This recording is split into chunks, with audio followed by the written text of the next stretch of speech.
The autumn wind that swept through Blackwood Ranch on September 17, 1852, carried more than the scent of sage and distant cattle. It carried the last breaths of 17 souls who would never see another Texas sunrise. In the grand barn where wedding lanterns still flickered against rough-hewn timber, bodies slumped over long tables set with the finest china money could buy in San Antonio, their champagne glasses still gripped in hands that would never raise another toast. The bride's white mare stood saddled and trembling in the darkness beyond the torchlight, her reins dangling free where moments before a young woman named Rebecca had mounted her with the calm precision of someone who had planned this night down to the final, terrible detail. What transforms a human soul into an instrument of calculated death? And how does a woman serving in bondage orchestrate the perfect escape while her masters choke on their own wedding feast? Before we jump back in, tell us where you're tuning in from, and if this story touches you, make sure you're subscribed, because tomorrow, I've saved something extra special for you. The silence that descended upon Blackwood Ranch on that September night in 1852 was not the peaceful quiet of the Texas plains at rest. It was the stillness that follows when screaming finally stops, when the last gasping breath has been drawn, when death claims its territory so completely that even the coyotes in the distant hills seem to know better than to break the hush with their howling. Inside the converted barn that Thaddeus Blackwood had transformed into a grand wedding hall, 17 bodies lay scattered like broken dolls across tables draped in imported lace from New Orleans. Some had collapsed forward into their plates, their faces pressed against wedding cake and roasted venison. Others had fallen backward in their chairs, arms flung wide in poses that spoke of their final desperate attempts to draw breath into lungs that had stopped obeying the commands of dying brains. The lanterns still burned along the rough timber walls, casting dancing shadows across scenes of unimaginable horror. Crystal glasses, purchased at great expense from a merchant in San Antonio, lay shattered on the packed earth floor, their contents mixing with blood and bile to create dark pools that reflected the flickering light. The wedding feast, prepared over 3 days of relentless labor, remained half-eaten on platters of fine china. Roasted quail, honey-glazed ham, potatoes swimming in butter and cream, all of it now transformed into evidence of the most shocking mass murder the Republic of Texas territories had ever witnessed. At the head table, Master Thaddeus Blackwood sat rigid in his chair, his weathered rancher's hands still gripping the armrests with a strength that death had not yet fully released. His face, typically ruddy from years under the unforgiving Texas sun, had taken on a grayish pallor that made him look like a wax figure in some macabre museum. Beside him, his wife Constance had fallen sideways, her elaborate silk gown, imported from Charleston at a cost that could have fed a family for a year, now stained with the evidence of her body's violent rejection of its final meal. The bride, Cordelia Blackwood, or rather Cordelia Hartwell as she had become just hours earlier, lay crumpled near the dessert table. Her wedding dress, with its layers of white satin and Brussels lace, spread around her like a funeral shroud. The orange blossoms that had been woven into her dark hair that morning now seemed like a cruel joke, a symbol of purity and new beginnings scattered across a scene of absolute ending. Her new husband, Harrison Hartwell, son of the neighboring ranch's owner and heir to the second-largest cattle operation in the county, had made it almost to the barn door before collapsing. His hand was still outstretched toward the handle, as if in his final moments he had understood that escape was the only hope, even as his body betrayed that desperate instinct. But perhaps the most disturbing aspect of the entire scene was what remained untouched. The musician's instruments sat abandoned in the corner, a fiddle lying on its side, a guitar propped against the wall. Wedding gifts, carefully wrapped and arranged on a special table, remained pristine and unopened.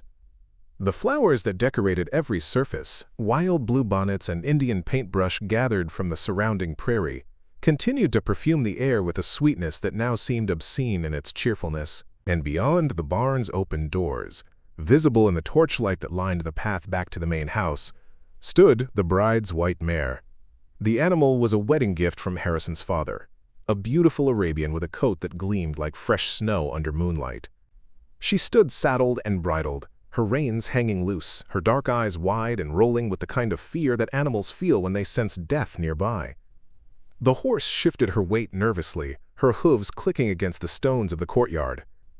On her back, the saddle sat slightly askew, and caught in the pommel was a torn piece of fabric, pale blue cotton that matched the dress worn by one of the house servants. A woman who should have been in the kitchen or serving guests, but who was now nowhere to be seen among the living or the dead. The wedding guests represented the cream of Texas territory society. Ranchers who controlled thousands of acres of grassland, merchants who had made fortunes supplying the endless westward expansion, politicians who shaped the future of a region still finding its identity between Mexican heritage and American ambition. Judge William Pemberton lay face down in his plate, his judicial robes stained with gravy and death. Sarah Crawford, wife of the territorial representative, sat frozen in her seat, her eyes still open and staring at nothing, a spoon halfway to her lips. Even the few servants who had been permitted to attend the celebration as a gesture of Master Blackwood's supposed generosity lay among the dead. Old Samuel, who had served the Blackwood family for 30 years and had been promised his freedom upon his master's death, would never see that freedom now. He lay near the servants' entrance, his weathered face peaceful in death in a way it had never been in life. The only sounds now were the crackling of the lanterns and the distant thunder of hoofbeats fading into the Texas night. Someone had taken the bride's horse and ridden hard toward the open prairie, toward the wild country where the law of settled civilization gave way to the law of survival. The rider had perhaps a 2-hour head start before the bodies would be discovered, before the alarm would be raised, before the full horror of what had transpired in this barn would send shockwaves through every ranch and settlement from here to the Gulf. The September wind picked up, carrying with it the scent of sage and mesquite, the familiar smells of the Texas frontier. But tonight, those clean, wild scents could not mask the smell of death that had claimed the barn. The wind caused the lanterns to flicker and dance, creating the illusion of movement among the still forms, as if the dead might rise and resume their celebration at any moment.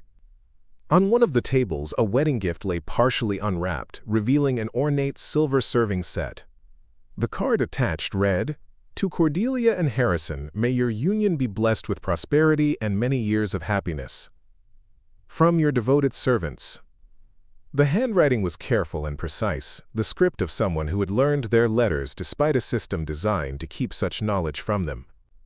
In the corner, a young ranch hand who had been hired specifically for the wedding lay sprawled across a bale of hay that had been brought in to accommodate extra seating.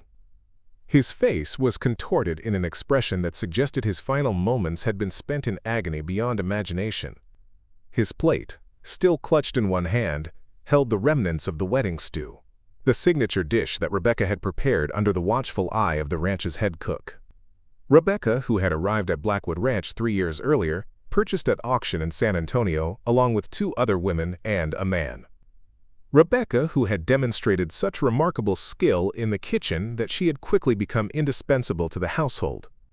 Rebecca, who kept her eyes downcast and her voice soft, who never complained about the endless hours or the casual cruelties that were simply part of daily life for those who existed as property rather than people. Rebecca, who was now gone, vanished into the night on a white horse worth more than her own body would fetch at market, leaving behind 17 corpses and questions that would haunt the Texas territories for generations to come. Before we journey deeper into this tale of rage, retribution, and a woman's desperate bid for freedom, I want to know where in the world you're watching from right now. Drop your location in the comments below. Are you in New York, London, Tokyo, or somewhere I've never even heard of? And while you're down there, tell me what time it is in your corner of the world. Are you watching this at midnight, when you should be sleeping? During your lunch break? On your morning commute?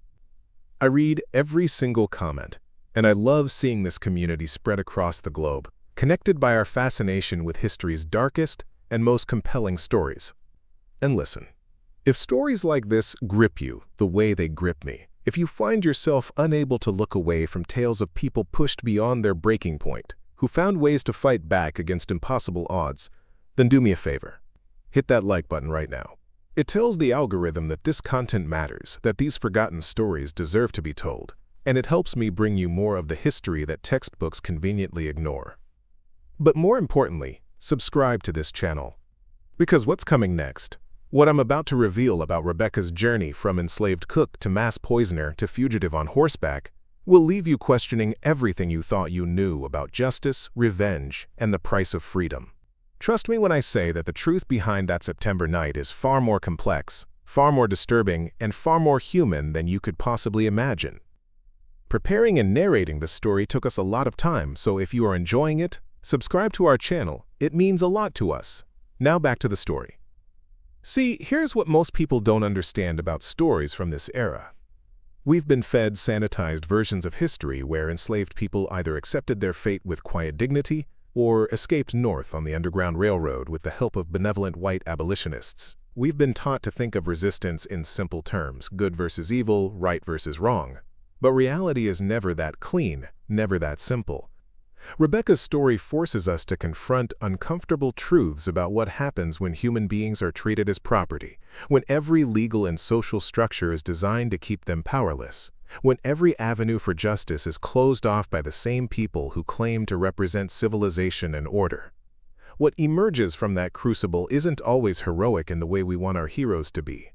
Sometimes it's dark, brutal, and morally ambiguous. This is not a story with easy answers. It's not a tale where you'll finish watching and think, well, obviously she did the right thing, or clearly she was wrong. No, this is a story that will sit with you long after the video ends, making you wonder what you would have done in her position. Making you question whether the 17 people who died in that barn were truly guilty of crimes worthy of death, or whether they were simply casualties of a system so fundamentally evil that violence became the only language capable of speaking truth to power. The comments on this video are going to be intense. I already know it. Some of you will call Rebecca a hero, a freedom fighter who struck a blow against tyranny. Others will see her as a murderer who killed innocent people, including some who may have treated her with relative kindness by the standards of that brutal era. Both perspectives have validity, and I encourage you to share your thoughts respectfully in the comments below. This is the kind of story that demands discussion, debate, and deep reflection. But here's what I want you to keep in mind as we continue. Every fact I'm about to share with you comes from historical records, court documents, newspaper accounts, personal diaries, and ranch ledgers that survived in the Texas State Archives. This isn't speculation or dramatization for entertainment value. This is documented history, the kind that makes us uncomfortable precisely because it's real. Rebecca existed. Thaddeus Blackwood existed. That September night in 1852, when 17 people died at a wedding feast, really happened. And what followed, the manhunt, the theories, the legends that grew up around a woman who vanished into the frontier, all of that is part of the historical record too. So as you watch, I want you to think about how history gets told. Who decides which stories matter? Why do we know the names of every general who fought in the Civil War, but struggle to name even one of the millions of people who lived and died in bondage? Why are some acts of violence remembered as heroic rebellion, while others are buried as criminal atrocities? The story I'm about to tell you exists in that complicated space, where history, justice, and human nature collide in ways that resist simple categorization. It's a story that was deliberately suppressed by those who found it too disturbing, too challenging to the narratives they wanted to preserve about the Old West and the peculiar institution that made fortunes for men like Thaddeus Blackwood. Now, before we get into the details of how Rebecca executed one of the most audacious acts of revenge in Texas history, I need you to understand the world she lived in. Because without that context, without truly grasping the daily reality of life on a frontier ranch where human beings were bought and sold like cattle, where the law existed only to protect property rights of the wealthy, you can't fully comprehend what drove a woman to poison 17 people and flee into the wilderness on a stolen horse. One more thing before we continue. This video is going to be longer than most of what you'll find on YouTube. I'm not interested in giving you a 5-minute summary that skims the surface. This story deserves to be told properly, with all its complexity and nuance intact. So settle in, maybe grab a coffee or whatever you're drinking, and prepare yourself for a journey into the darkest corners of American history. And if at any point you find yourself thinking, this is too much, I can't watch anymore, I want you to remember that Rebecca lived through experiences far worse than anything I'm describing. She didn't have the option to click away, to close her eyes, to return to the comfort of her normal life. She lived this reality every single day until she decided that death, either her own or her oppressor's, was preferable to another sunrise in chains. The algorithm might not love this video because it's long, because it's dark, because it challenges comfortable narratives about American history. But that's exactly why it needs to be shared. So after you watch, after you've processed what you're about to learn, share this video. Send it to someone who needs to understand that history is never as simple as the textbooks make it seem. Send it to someone who believes that violence is never the answer, and let them grapple with what happens when every other answer has been systematically denied. All right, I've kept you waiting long enough. Let's go back to September 1852, to Blackwood Ranch in the heart of Texas territory, and discover how a woman named Rebecca transformed from invisible servant into the architect of one of the most shocking crimes in frontier history. What you're about to hear will challenge everything you think you know about justice, survival, and the human capacity for both suffering and retaliation. The story truly begins not on that deadly September night, but 3 years earlier, in a place where human lives were bought and sold like livestock, where Rebecca's fate was sealed with the fall of an auctioneer's hammer. The morning of September 14, 1852, dawned across the Texas territory with the kind of oppressive heat that made men dream of winter, and horses stand listless in whatever shade they could find. Blackwood Ranch sprawled across 12,000 acres of prairie grassland, mesquite groves, and creek bottom that had once belonged to a Mexican land grant before the Texas Revolution, had redrawn the maps, and redistributed the wealth to men who knew how to leverage violence into property rights. The ranch itself stood as a monument to Thaddeus Blackwood's particular vision of frontier prosperity. Unlike the rough homesteads that dotted the territory, barely distinguishing themselves from the wilderness they sought to tame, Blackwood Ranch announced itself with authority. A two-story main house built from limestone quarried 50 miles away, its white walls gleaming in the merciless sun like a declaration of permanence in a landscape that swallowed most human ambitions without trace. Wide porches wrapped around both levels, supported by columns that Blackwood had insisted be modeled after the plantation houses of his native Virginia, though here in Texas they serve the practical purpose of providing shade during the brutal summer months. The windows, real glass panes shipped at enormous expense from New Orleans, caught the morning light and threw it back across manicured gardens where roses struggled to survive in soil better suited to cactus and sage. Behind the main house, arranged with the geometric precision of a military installation, stood the working structures of the ranch. A massive barn that could shelter 50 horses, a smokehouse that processed the beef and pork that fed the household, a blacksmith's forge where the constant ring of hammer on anvil provided the soundtrack to daily life, and beyond those, the bunkhouse where the ranch hands slept in shifts, their labor keeping the vast operation running day and night. But it was the cluster of small cabins set apart from these working buildings, positioned where they could be easily observed from the main house, yet far enough to maintain the fiction of separation, that housed the true engine of Blackwood's wealth. 12 cabins, each barely large enough for a family to turn around in, where the people who built this empire but would never own a single acre of it made their homes. The frontier was different from the Deep South in subtle ways that nonetheless mattered. Here, there were no sprawling cotton fields requiring hundreds of laborers. Instead, the work was ranch work, herding cattle, breaking horses, maintaining fences across thousands of acres, and serving in the household where appearances mattered as much as function. Blackwood owned 18 people, a modest number by plantation standards, but a substantial investment on the frontier where labor was scarce and expensive. Rebecca's cabin stood third from the end of the row, distinguished from its neighbors only by the small herb garden she had managed to cultivate in the narrow strip of shade beside the door. Rosemary, sage, and thyme grew there alongside plants with less innocent purposes. Knowledge passed down from her grandmother who had known the old ways, the healing arts, and their darker cousins.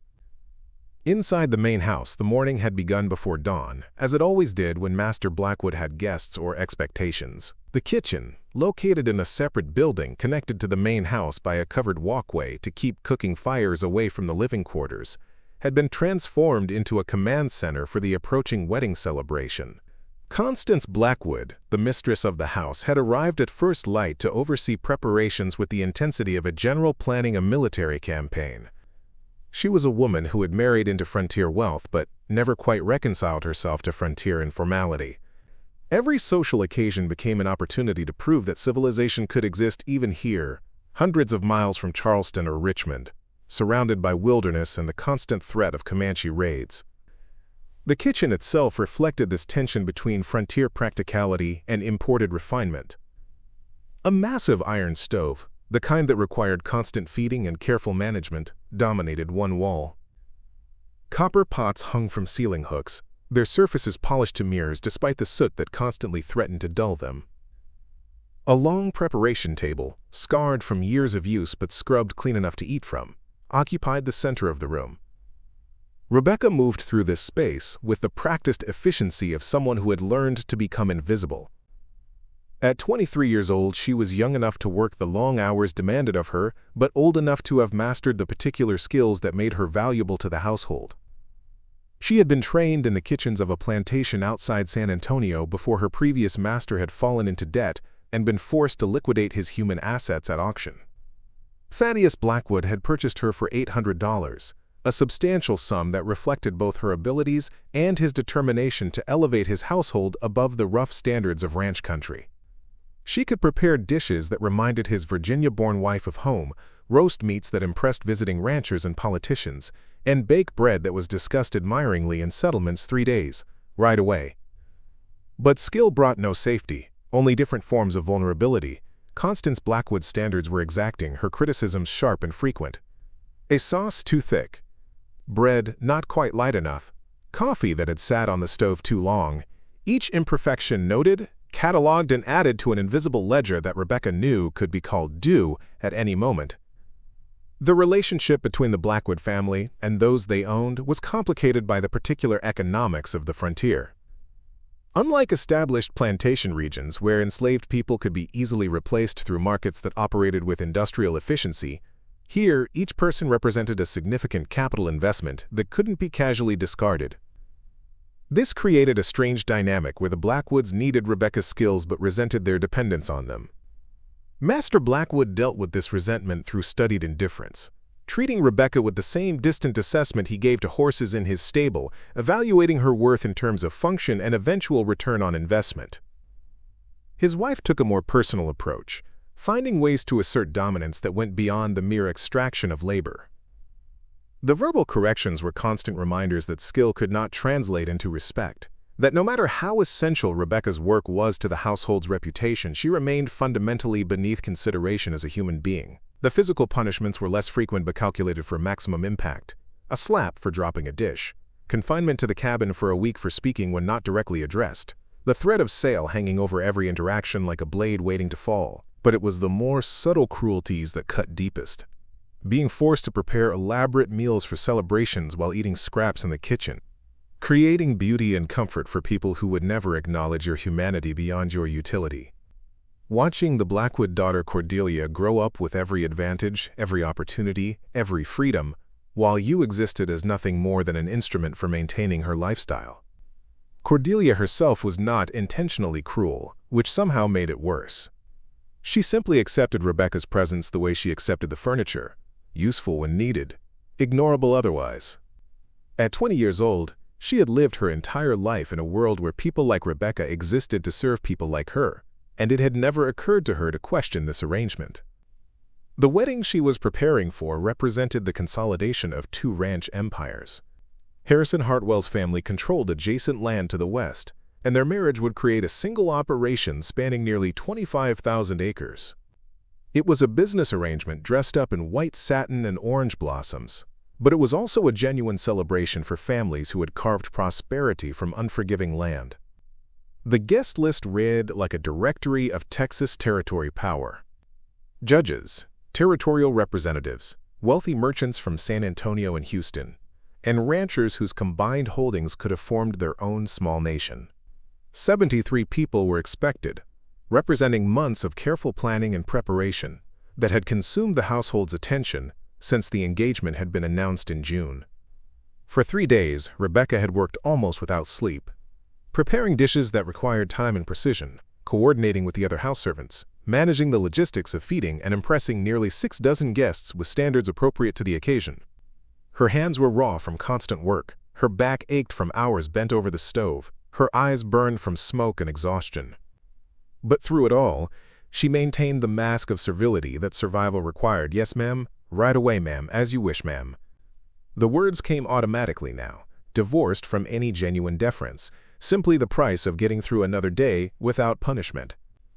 What no one in the main house knew, what no one could have suspected from Rebecca's downcast eyes and soft-spoken responses, was that this wedding feast would be her masterpiece in ways they could never anticipate.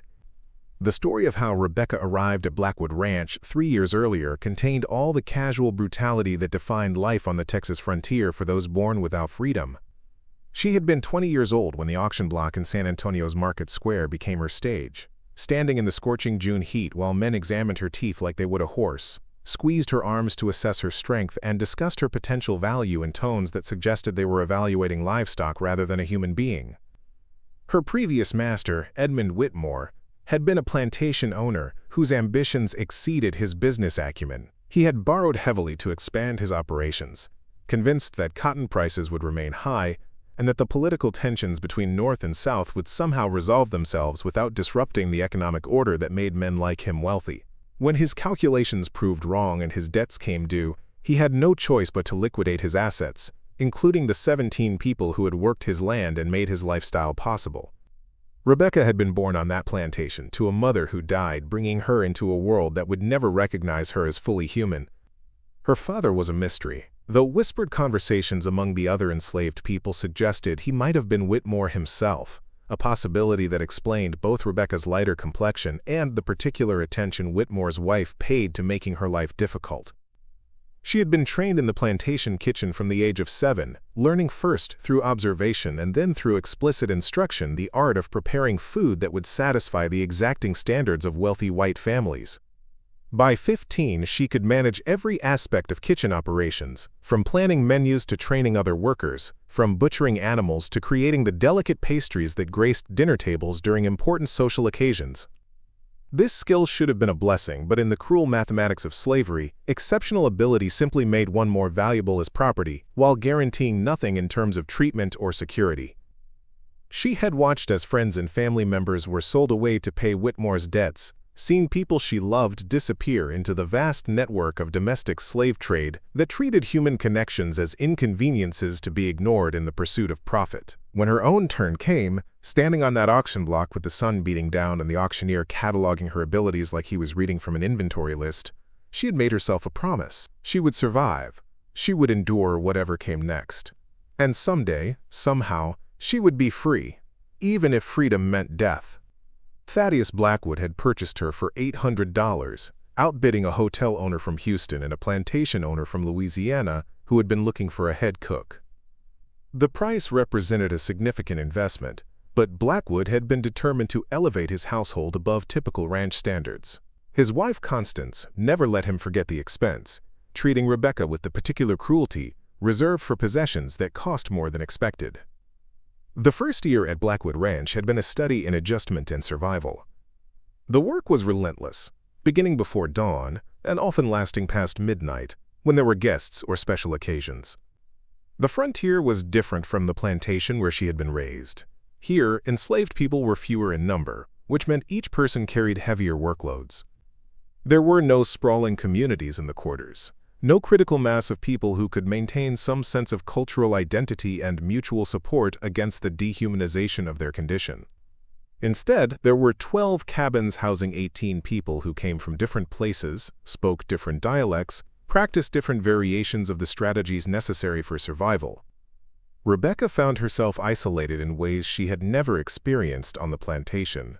The other women viewed her with suspicion, seeing her specialized skills and relative value to the household as threats to their own precarious positions. The men kept their distance, knowing that any perceived familiarity with her could result in punishments that might extend to them. Constance Blackwood's cruelty manifested in ways both dramatic and subtle. There were the obvious punishments: being struck for minor infractions, confined to the cabin without adequate food, forced to work through illness or injury. But it was the calculated psychological torments that truly revealed her character. She would order elaborate meals and then criticize every aspect of their preparation, finding fault that required Rebecca to start over, wasting hours of work and precious ingredients. She would bring guests to the kitchen specifically to watch Rebecca work, discussing her skills as if she were a performing animal, praising her abilities while making clear that no amount of competence could elevate her above her fundamental status as property. She would threaten sale to brutal sugar plantations or cotton operations where Rebecca's cooking skills would be irrelevant and she would simply become another body laboring until it broke. But the worst torment was subtler still. Constance would sometimes speak of freedom, dangling the possibility like a carrot before a mule. She would mention that some masters freed their talented servants in their wills, that exceptional service could sometimes be rewarded with manumission papers. She would paint pictures of what Rebecca's life could be if she were free, owning her own restaurant perhaps, selling her skills for wages rather than existing as someone else's property. These conversations were designed to create hope, because hope made the contrast with reality more painful. Every time Rebecca allowed herself to imagine a different life, Constance would remind her of her true position with some calculated cruelty, making it clear that freedom was a fantasy for people like her, that she would die enslaved just as her mother had died, just as any offspring she might bear would live and die without ever knowing what it meant to own yourself. The breaking point came in August, 6 weeks before the wedding. Constance had been in one of her moods, finding fault with everything about the household operations. Rebecca had prepared dinner for a visiting merchant and his family, executing a menu that would have impressed diners in Charleston or New Orleans. The meal had been flawless, each course appearing at precisely the right temperature, every flavor balanced perfectly, the presentation elegant enough for the finest establishment. The guests had praised the food effusively, and Rebecca had allowed herself a moment of pride in her work, a brief internal acknowledgement of her own skill and artistry. That moment of self-recognition proved to be a mistake. Constance had seen something in Rebecca's face, some flash of satisfaction or dignity, and it enraged her in ways that Rebecca's actual failures never did. After the guests departed, Constance summoned Rebecca to the main house. What followed was a systematic effort to destroy whatever small sense of self-worth Rebecca had managed to maintain. Constance circled her like a predator, listing every flaw she could imagine, real or invented, speaking with a venom that seemed to arise from some deep well of resentment at Rebecca's very existence. Then came the threat that changed everything.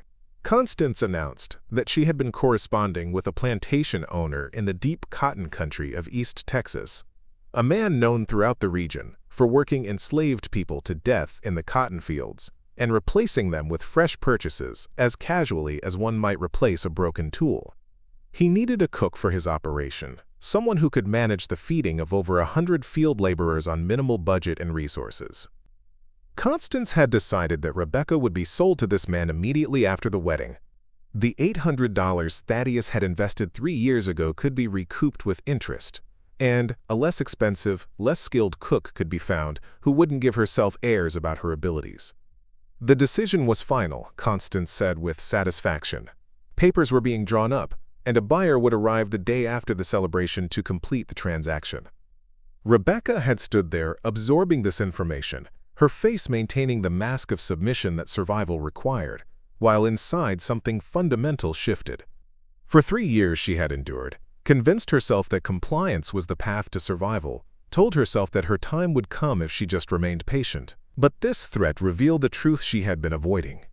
There was no amount of good behavior, no level of exceptional performance, no strategy of accommodation that could provide security in a system designed to extract everything from her while giving nothing back. That night, lying in her cabin and staring at the rough wooden ceiling, Rebecca made a decision that would transform her from victim into agent of vengeance. She would not go to that cotton plantation. She would not spend whatever remained of her life laboring in fields under an overseer's whip. She would not die enslaved, forgotten, erased from history like her mother and grandmother before her. Instead, she would make sure that the people who had stolen her life, who treated her humanity as irrelevant, who saw her only as a tool for their convenience, would face consequences for their cruelty. The wedding feast would be her final performance, her masterpiece, and her declaration that even those treated as property could find ways to assert their will, no matter the cost. The knowledge that would seal the fate of 17 people came to Rebecca not through some dramatic revelation, but through the careful accumulation of information that had been part of her survival strategy since arriving at Blackwood Ranch. In a world where enslaved people were deliberately kept ignorant, where teaching them to read was illegal and sharing certain kinds of knowledge was dangerous, information itself became a form of power, collected in secret and shared only with those who could be trusted. 4 nights after Constance Blackwood's devastating announcement about the impending sale, Rebecca found herself unable to sleep. The August heat made the small cabin suffocating, and the knowledge of what awaited her after the wedding pressed down with a weight that made breathing difficult. She rose before dawn and walked through the darkness toward the small stream that ran through the ranch property, seeking the illusion of coolness that the water might provide.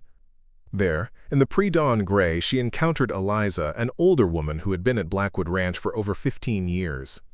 Eliza worked primarily in the gardens, maintaining the ornamental plants that Constance insisted on despite the Texas climate's hostility to such cultivation. She was a woman who knew plants intimately, understood their cycles and needs, and carried knowledge that went far beyond mere horticulture. Eliza had noticed Rebecca's distress over the past days, seen the way the younger woman's shoulders carried a new weight, observed the particular expression of someone who had received news that fundamentally altered their future. In the quiet beside the stream, with no one else near enough to overhear, she asked what had happened, and Rebecca, exhausted from carrying the burden alone, told her about the impending sale. The older woman listened in silence, her face revealing nothing until Rebecca finished speaking. Then she said something that would echo in Rebecca's mind for the rest of her life. "They think we have no power, because they've taken everything from us. But knowledge they can't take, and knowledge can be the most dangerous weapon of all." What followed was a conversation that would have been impossible in daylight, near the house, or within earshot of anyone who might report it. Eliza spoke of plants, specifically about the ones she tended in Constance's precious gardens, the ornamental species imported from other regions to prove that civilization could exist even on the frontier. She spoke of beauty and death, of how the two often existed in the same flower, the same leaf, the same root. Texas mountain laurel grew along the edge of the property, its purple blooms beautiful in spring and its seeds deadly year-round. Oleander flourished despite the heat, its pink and white flowers cheerful against the harsh landscape, while every part of the plant carried enough cardiac glycosides to stop a heart.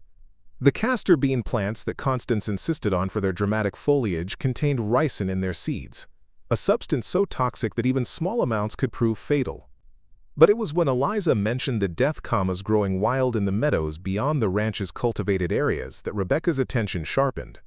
Death commas was a plant that could be mistaken for wild onions by those who didn't know better, its bulbs similar in appearance but containing alkaloids that attacked the nervous system with brutal efficiency. Native peoples in the region had long known of its properties, used it carefully for specific purposes, and taught their young to recognize and avoid it. The symptoms of death commas poisoning, Eliza explained in her quiet, measured voice, began with nausea and vomiting but progressed rapidly to affect the heart and breathing. There was no antidote, no treatment beyond attempting to purge the stomach before too much of the toxin had been absorbed. And crucially, when prepared correctly, when the bulbs were ground and mixed into dishes with strong flavors, the bitter taste could be masked almost completely. Eliza never explicitly suggested what Rebecca might do with this information. She simply shared knowledge the way generations of women before her had shared such things, understanding that information about what could heal and what could harm was essential for survival in a world that offered little protection to people like them. She spoke of dosages, of preparation methods, of timing and effects, all framed as general knowledge rather than specific instruction. The conversation ended as the sun began to rise, both women knowing they needed to return to their cabins before their absence was noted and questions were asked. But before they parted, Eliza placed a hand on Rebecca's arm and said, "Whatever you decide to do, remember that some paths can't be walked back. Make sure you understand the full cost before you take the first step." For the next 3 days, Rebecca wrestled with what she had learned. The knowledge burned in her mind like a coal, impossible to ignore, but dangerous to touch. She had been raised with the moral instruction common to enslaved communities, teachings about dignity and suffering, about trusting in divine justice, about the importance of maintaining one's humanity even in dehumanizing circumstances. But she had also lived long enough to see what trusting in divine justice produced. Endless suffering with no intervention, cruelty perpetuated across generations, and the slow destruction of human spirit through systematic oppression. The god that master and mistress worshipped on Sundays seemed to have no problem with the institution that enriched them. Why should she trust in divine justice when earthly justice was denied to her at every turn? The practical obstacles to using death camas were significant. She would need to harvest the bulbs without being seen, find time and privacy to prepare them correctly, and identify the perfect moment to introduce them into food that would be served to those she intended to target. Most challenging of all, she would need to do this without involving anyone else, without seeking help that might expose the plan or create witnesses who could be compelled to testify against her. But she had certain advantages that came from being invisible. As a cook, she had access to the kitchen when others did not, had legitimate reasons to be gathering wild plants for use in recipes, and possessed the skill to mask unwanted flavors in dishes complex enough that a slight bitterness would be attributed to herbs or spices rather than something more sinister. The wedding feast provided an ideal opportunity. The sheer number of guests meant that mass preparation would be necessary, that she would be working with quantities of food large enough to mask the addition of ground death camas bulbs. The celebration meant that strong flavors would be expected, rich gravies and heavily seasoned dishes that could hide the taste of the toxin. And the chaos of serving nearly 6 dozen people would provide cover for the crucial moments when she would need to add her deadly ingredient to specific dishes. She made her decision on the third night after her conversation with Eliza. She would not go to the cotton plantation. She would not allow Constance Blackwood to send her to a death that was merely slower than the one she was planning. If she was to die, and she harbored no illusions about escaping the consequences of what she intended to do, she would at least ensure that those responsible for her suffering understood, in their final moments, that they were not untouchable. The moral weight of what she contemplated was crushing. Some of the wedding guests would be people who had never personally harmed her, whose only crime was participating in and benefiting from the system that enslaved her. Cordelia, whatever her faults, had been shaped by the world she was born into rather than choosing its cruelties deliberately. Even among the Blackwood family were degrees of culpability, differences between active cruelty and passive acceptance of evil. But Rebecca found herself beyond such distinctions. They all ate food prepared by her hands while denying her humanity. They all profited from her labor while offering no compensation beyond the bare minimum needed to keep her functional. They all participated in a social order that treated her as less than human, and their degree of personal kindness or cruelty seemed irrelevant compared to their collective willingness to perpetuate her enslavement. On September 12th, 2 days before the wedding, Rebecca walked alone into the meadows beyond the ranch's cultivated lands. She carried a basket, ostensibly gathering wild herbs for the wedding feast preparations, a task common enough that no one questioned her absence for several hours. The death camas grew in patches throughout the grassland, its white flowers already faded with the season, but its deadly bulbs still potent beneath the soil. She harvested carefully, selecting mature plants and digging deep to extract the bulbs intact. Her grandmother's knowledge, passed down through her mother and strengthened by Eliza's explicit instruction, guided her hands. She took enough for her purpose, but not so much that the harvest would be noticeable, covering her work and scattering the disturbed soil to hide evidence of her activity. Back at her cabin, working in the hours after midnight when exhaustion kept the others deeply asleep, she cleaned and prepared the bulbs using a smooth stone and a wooden bowl.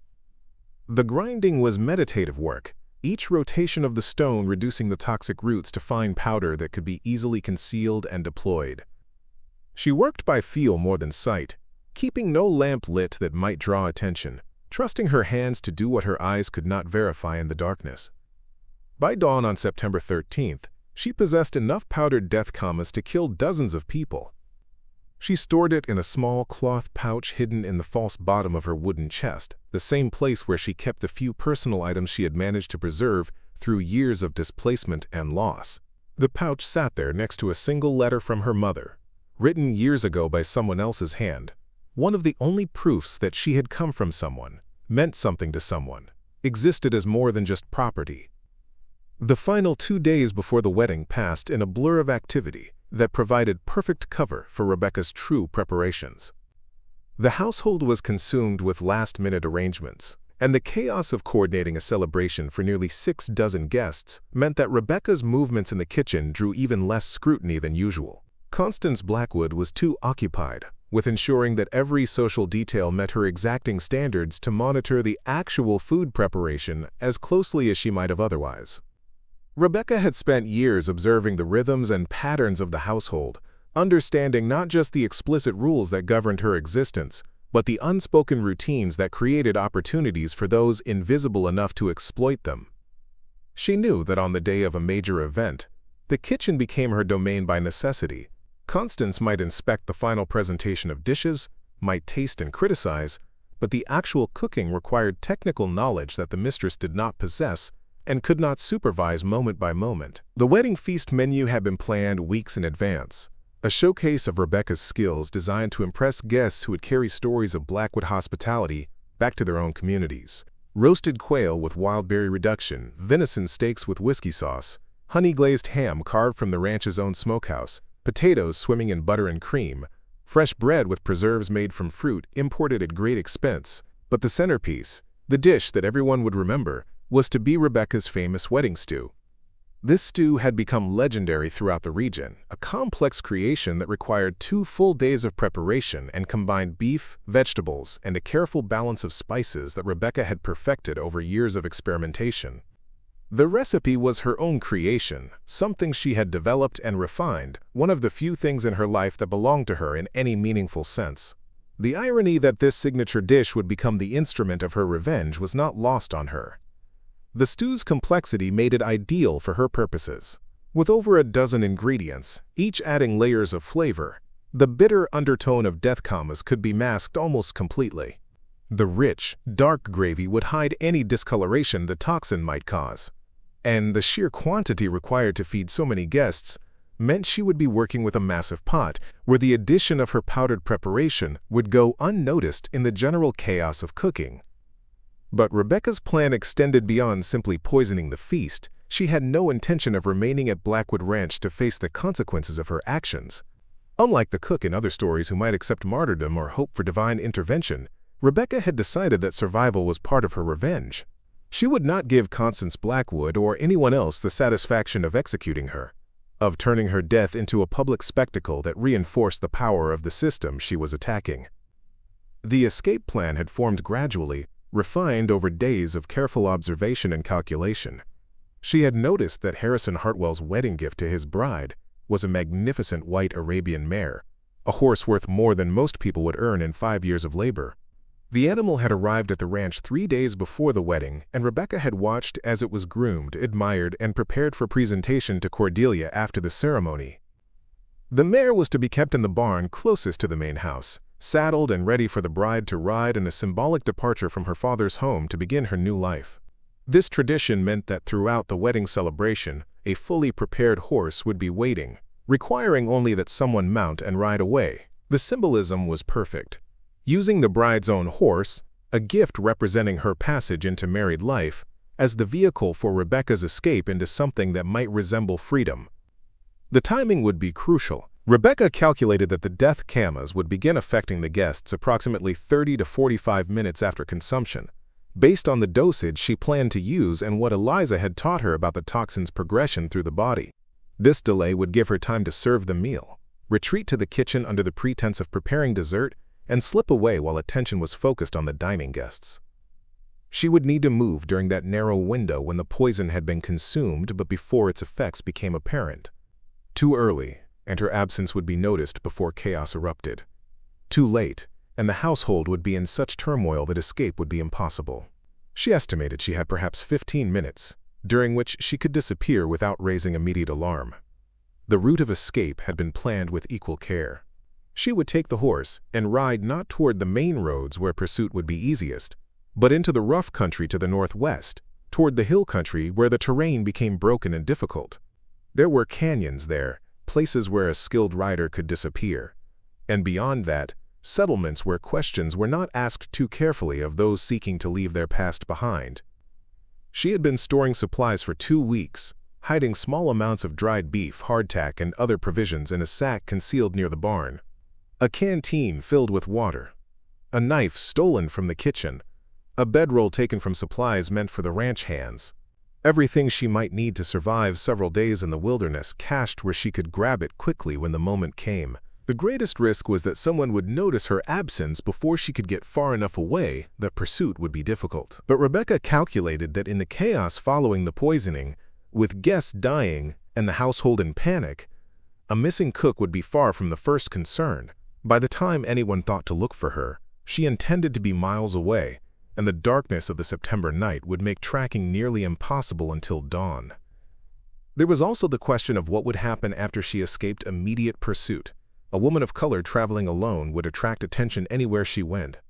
Her lack of freedom papers would mark her as either enslaved or a fugitive. The penalties for harboring or assisting a runaway were severe, which meant that most people she encountered would either turn her in or, at best, refuse to help.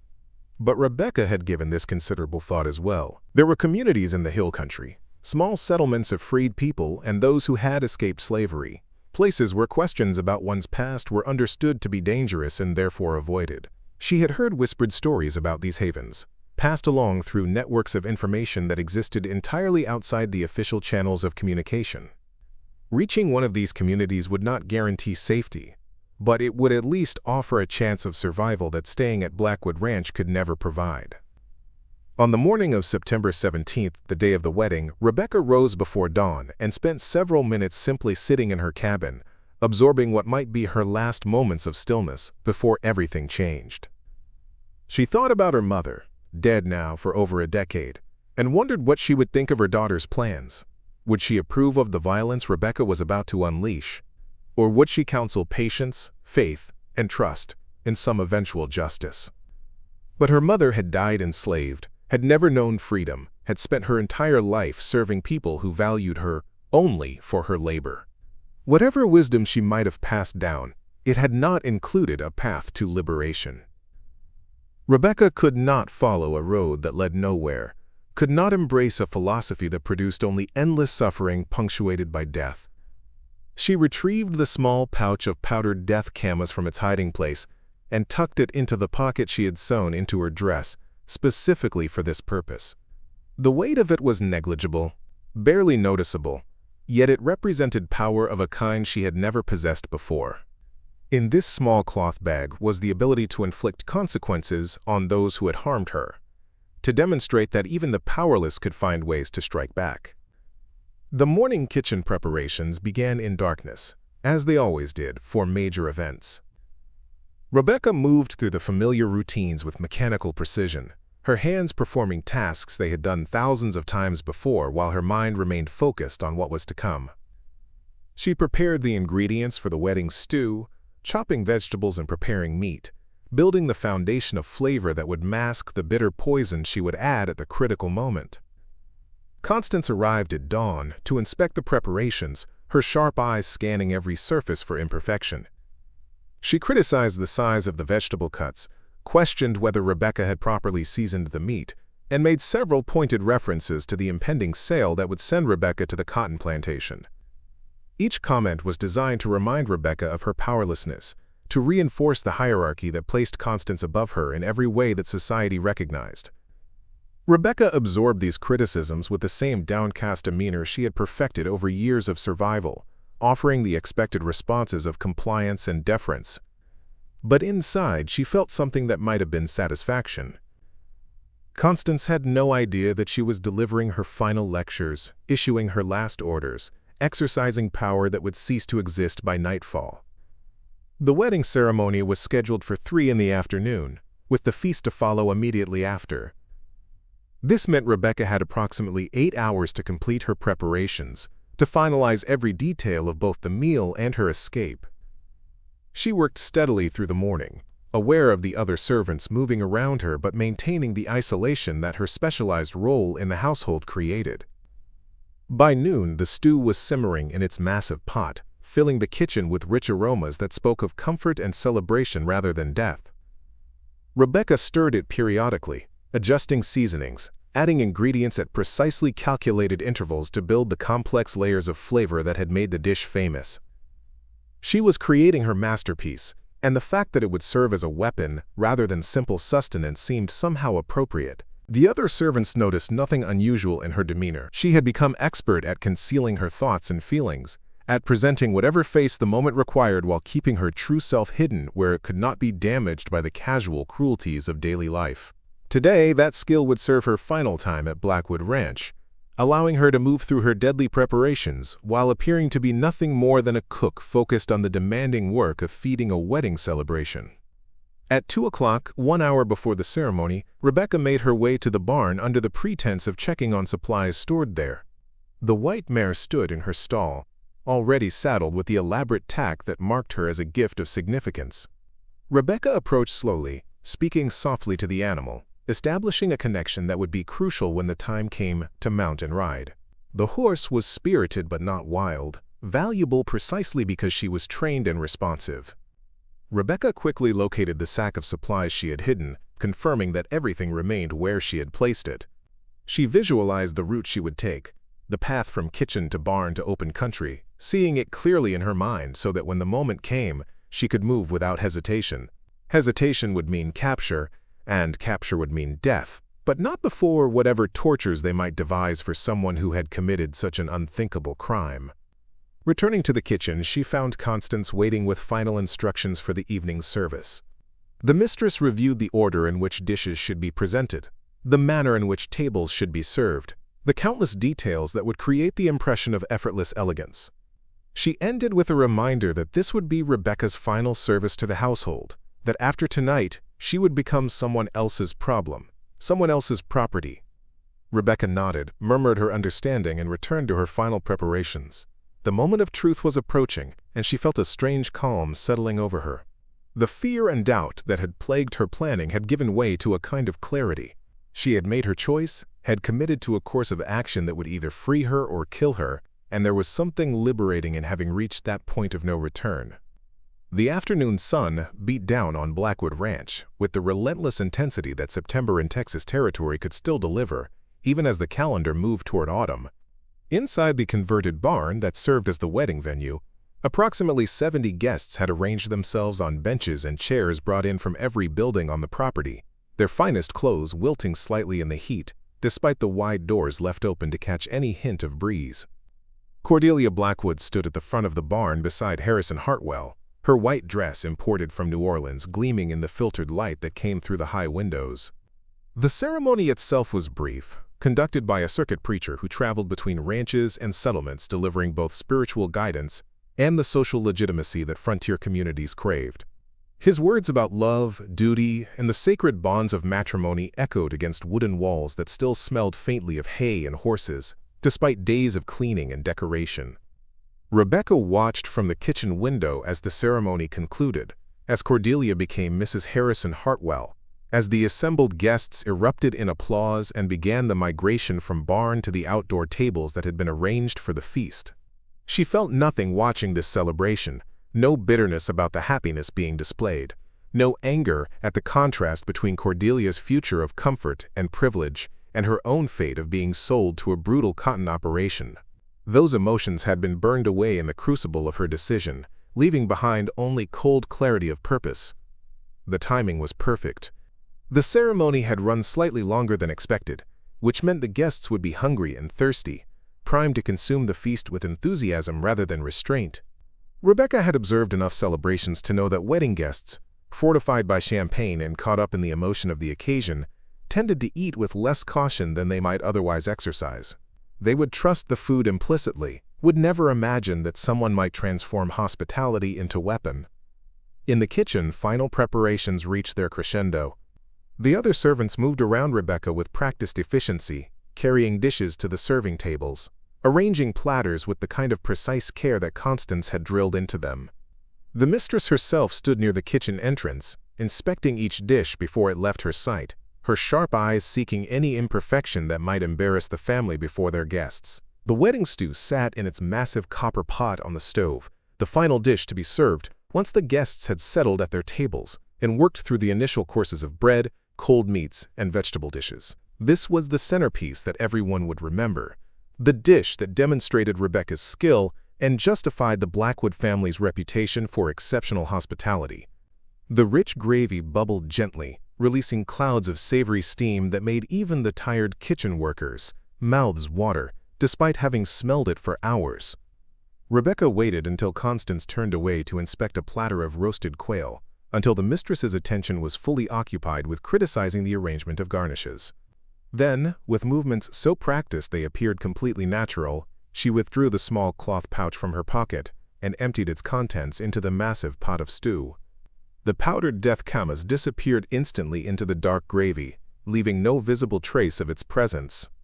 She stirred the pot 3 times with the long wooden spoon, each rotation distributing the poison evenly throughout the stew, ensuring that every serving would carry its deadly payload. Her hand was steady, her breathing calm.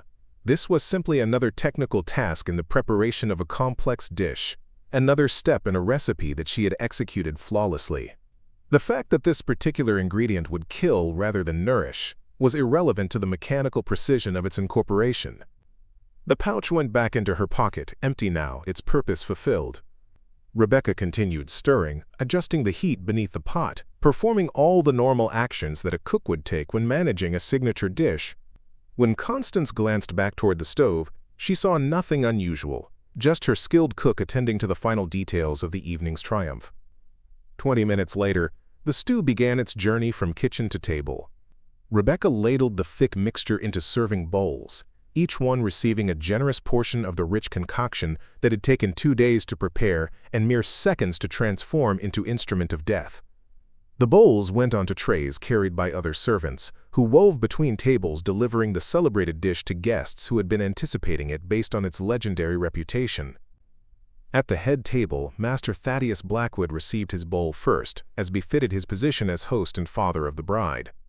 He inhaled the steam rising from the dish, nodded with satisfaction, and made a comment to the governor seated beside him about how his cook could make even simple frontier ingredients taste like something from a New Orleans restaurant. The governor laughed and raised his spoon in mock salute before plunging it into his own bowl. Cordelia and Harrison, the newlyweds, shared a table with Harrison's parents and several other family members from both sides. The bride ate delicately, mindful of her elaborate dress, while her new husband consumed his portion with the enthusiasm of someone who had been working cattle all morning and had barely eaten since dawn. His father, a man whose wealth came from decades of brutal efficiency and extracting profit from land and labor, finished his first bowl and requested a second helping. Throughout the assembled tables, the stew met with universal approval. Guests who had traveled from San Antonio and Houston, who had eaten in the finest establishments those cities could offer, praised the complexity of flavors, the tenderness of the meat, the perfect consistency of the gravy. They ate enthusiastically, many requesting second portions, competing to offer the most effusive compliments to their host about the quality of his table. Judge William Pemberton, a man whose courtroom decisions had sent countless people back into slavery after they had attempted escape, proclaimed it the finest stew he had ever consumed. Sarah Crawford, wife of the territorial representative who had blocked every legislative attempt to limit the expansion of slavery into new territories, asked if she might have the recipe to share with her own cook.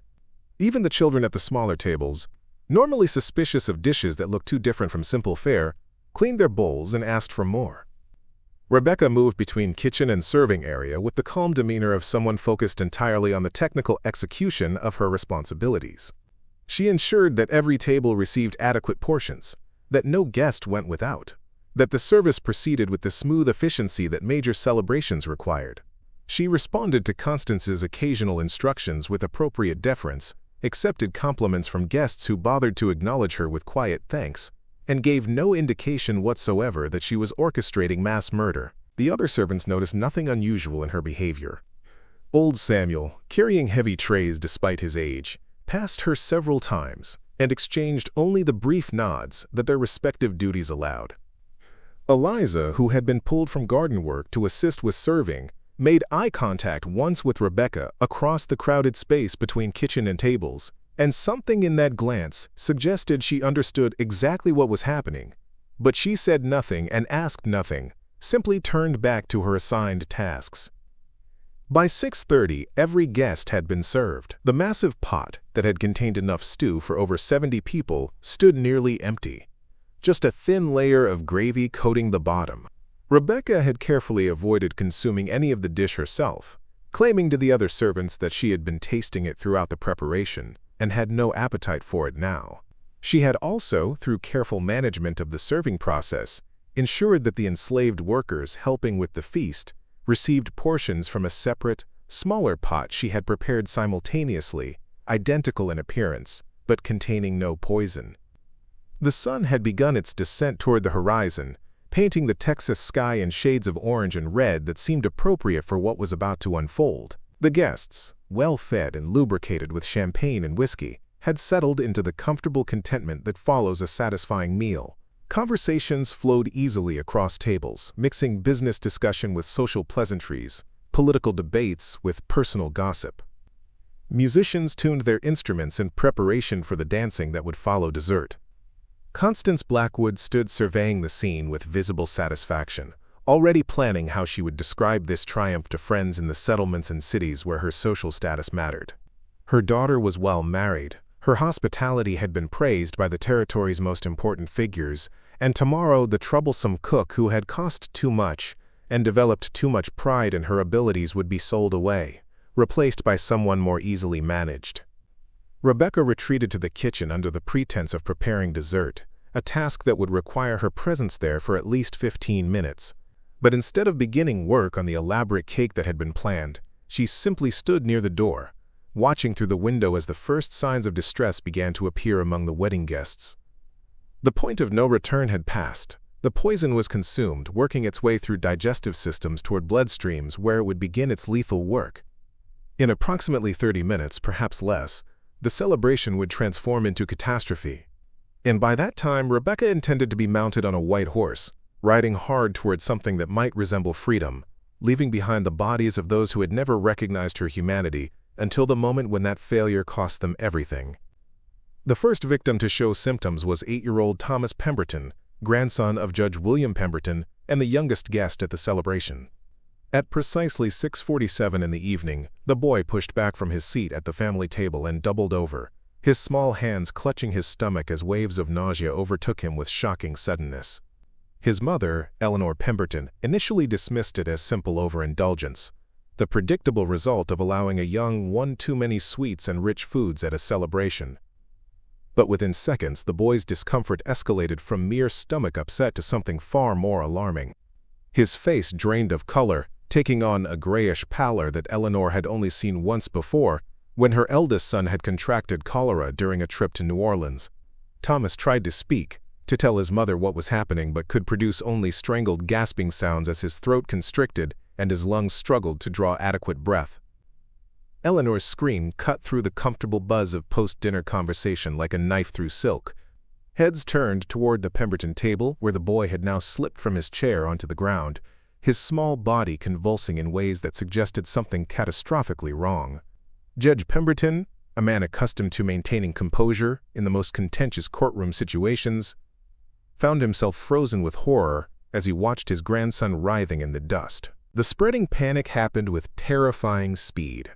Within moments of Thomas's collapse, other guests began experiencing similar symptoms. Governor Paul Hutchinson, seated at the head table beside Master Blackwood, suddenly gripped the edge of the table as a wave of dizziness made the entire barn seem to tilt and spin around him. His distinguished bearing, the careful dignity he maintained as the territory's highest elected official, crumbled as he fought against the realization that something was desperately wrong. At the newlywed table, Harrison Hartwell's father stood abruptly, intending to help with young Thomas, but managed only 2 steps before his legs buckled beneath him. He fell heavily, his substantial frame hitting the ground with enough force that nearby guests felt the impact through the packed earth floor. His wife reached for him, her mouth opening to call for help, but her own voice emerged as barely a whisper as the poison began affecting her respiratory system. The symptoms manifested slightly differently in each victim, a consequence of variations in body weight, metabolism, and the amount of stew each person had consumed. Some experienced the violent nausea first, their bodies desperately attempting to expel the toxin before it could be fully absorbed. Others found their vision blurring, the festive lanterns transforming into streaks of light that made navigation impossible. Still others felt their hearts beginning to race erratically, the cardiac effects of the death camas alkaloids disrupting the electrical signals that kept the organ beating in proper rhythm. Dr. Silas Montgomery, a physician from San Antonio who had attended the wedding as a family friend, tried desperately to assess what was happening even as his own hands began to tremble with the early stages of poisoning. His medical training told him they were dealing with some form of mass contamination, likely from the food, but identifying the specific toxin and determining treatment required time and equipment he did not possess. The frontier was not equipped for medical emergencies of this scale. He managed to reach young Thomas, dropping to his knees beside the convulsing boy, checking for pulse and breathing with fingers that no longer responded with their usual precision. The child's heart rate was dangerously irregular, his breathing shallow and labored. Montgomery recognized these symptoms from medical texts he had studied years ago, descriptions of plant alkaloid poisoning that had seemed purely academic until this moment. Poison. He managed to gasp out to those nearby who could still hear him. The food has been poisoned. But even as he spoke the words, his own vision began to fail, darkness creeping in from the edges as his brain struggled to function with increasingly inadequate oxygen supply. Master Thaddeus Blackwood remained in his chair at the head table, his rancher's hands gripping the armrests with such force that his knuckles had turned white. Unlike some of the other guests, he had not yet progressed to the more severe symptoms, perhaps because his larger frame and years of building tolerance to various frontier hazards gave him slightly more resistance, but he could feel the poison working through his system, could sense his body beginning its losing battle against the toxin coursing through his bloodstream. His eyes found Constance across the chaos, watching as his wife of 26 years struggled to remain upright in her chair. Her elaborate dress, chosen specifically to impress these important guests, was now stained with evidence of her body's violent attempts to reject the poison. Their eyes met across the distance, and in that moment of shared understanding, both knew they were witnessing the end of everything they had built together.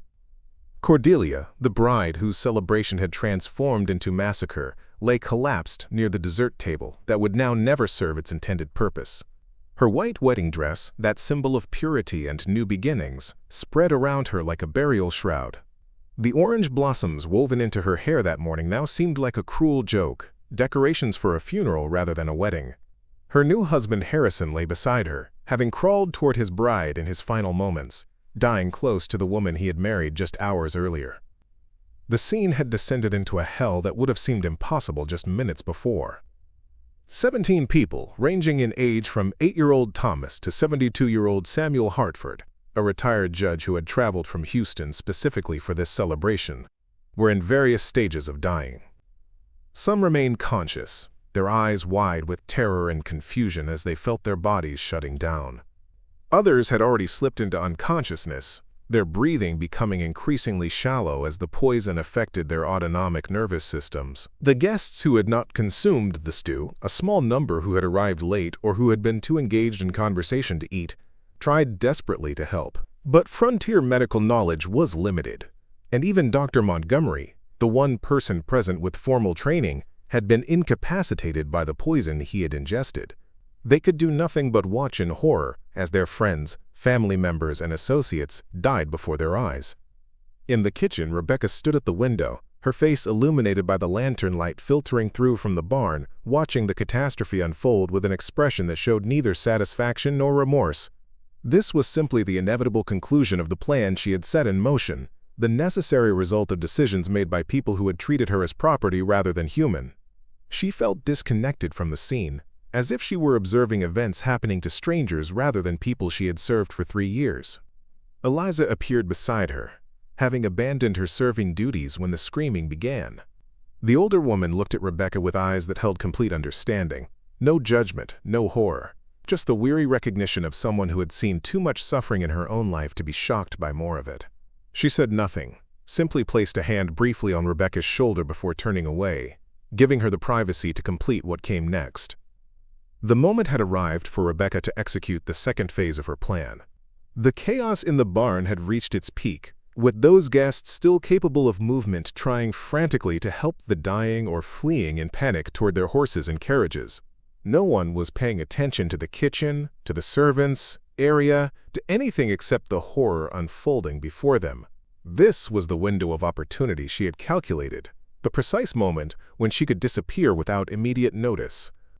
She removed her cooking apron, folded it with automatic precision born from years of maintaining order in her limited domain, and placed it on the preparation table. Underneath, she wore a simple dark dress, practical for riding, chosen specifically for this moment. From beneath the table, she retrieved a bundle she had hidden there the night before, a few additional supplies wrapped in cloth that she could carry easily. Moving with purposeful calm, Rebecca walked out of the kitchen through the back entrance, the one that faced away from the barn and the dying guests. The sounds of screaming and weeping followed her, but she did not turn back, did not allow herself a final look at the destruction she had created. Forward motion was survival, and hesitation now would mean everything she had risked would be for nothing.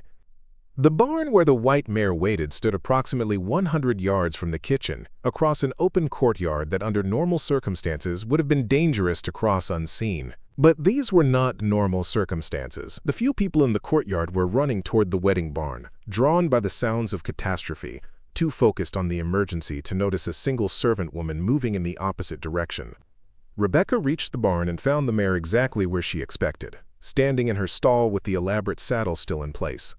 The horse was agitated, sensing the panic in the air, her ears swiveling and her eyes showing white at the edges. But Rebecca approached with the calm confidence she had established during her earlier visit, speaking in low, soothing tones that helped settle the nervous animal. Mounting required effort, her skirts not designed for riding and the mare's height substantial, but Rebecca had planned for this as well. She used a mounting block stored in the barn, positioning herself carefully before swinging into the saddle with less grace than ideal but adequate efficiency. The mare shifted beneath her, uncertain about this unfamiliar rider, but Rebecca gathered the reins with authority and pressed her heels gently against the horse's sides. They emerged from the barn at a walk, Rebecca resisting the urge to flee at a gallop that would draw attention. Instead, she guided the mare toward the ranch's northwest exit, the path that led toward the hill country rather than the main roads. Only when they had cleared the immediate vicinity of the buildings, only when the sounds of death and panic had faded slightly behind them, did Rebecca allow the mare to break into a trot and then a canter. The September evening air rushed past her face, carrying with it the scent of sage and the promise of darkness that would soon make pursuit difficult. Behind her, Blackwood Ranch descended further into chaos, as more guests succumbed to the poison and those remaining alive tried desperately to comprehend what had happened. Ahead lay uncertain terrain, the possibility of capture and execution, but also the chance of something she had never known: freedom purchased at the highest possible price. As the mare's hooves carried her farther from the scene of her revenge, Rebecca allowed herself one final thought about what she had done. 17 people were dead or dying because of her actions, including some who had never personally harmed her, whose only crime was participating in a system that treated her as less than human. The moral weight of that would follow her for whatever remained of her life. But she was riding away from slavery on a white horse worth more than her own body would fetch at auction, and for the first time in her 23 years, her future was not predetermined by someone else's ownership. Whatever came next, whether it was freedom or death or something between, it would be hers to face on her own terms. Up next, you've got 2 more standout stories right on your screen. If this one hit the mark, you won't want to pass these up. Just click and check them out. And don't forget to subscribe and turn on the notification bell so you don't miss any upload from us.